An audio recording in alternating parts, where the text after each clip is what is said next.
મારું નામ મધરાજભાઈ વાળા છે. હું પૂર્વ નગરપાલિકા પ્રમુખ છું. વોર્ડ નંબર 2 ના એક જાગૃત નાગરિક તરીકે આજે મારા વોર્ડના 2 સદસ્યોની સાથે અને મારા મતદારોની સાથે નગરપાલિકામાં અમે રજૂઆત કરવા આવ્યા છીએ.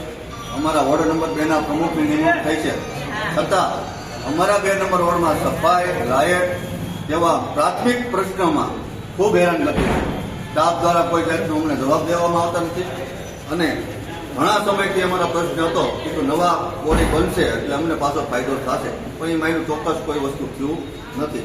આજે અમે નોંધાવવા આવ્યા તો પ્રમુખ પ્રતિનિધિ તરીકે પ્રમુખના પતિદેવ, એ સિવાય અન્ય લેડીઝ જે ચૂંટાયેલા બહેનો છે એના પતિદેવો દ્વારા આખી નગરપાલિકાનું સંચાલન કરવામાં આવે છે.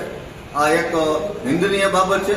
જે ચૂંટાણા છે તે જ લોકો પાલિકા ચલાવે એવી અમારી માંગણી છે, એવી મતદારોની માંગણી છે. અને અમારા 2 નંબર વોર્ડમાં ખૂબ અન્યાય થાય છે. છેલ્લા 15 દિવસ અમારે એકને એક રજૂઆત છે, સફાઈની, ગટરની, ભૂગર્ભ ગટરના ઢાંકણાની. તો કોઈ પણ જાતનું હજી અમને કોઈ જવાબ દેવામાં આવતો નથી. એટલા માટે અમે આજ રૂબરૂ નગરપાલિકાએ બધા મતદારો સાથે આવ્યા છે અને સાથે અમારા ચૂંટાયેલા 2 સભ્યોને પણ અમે લાવ્યા છે.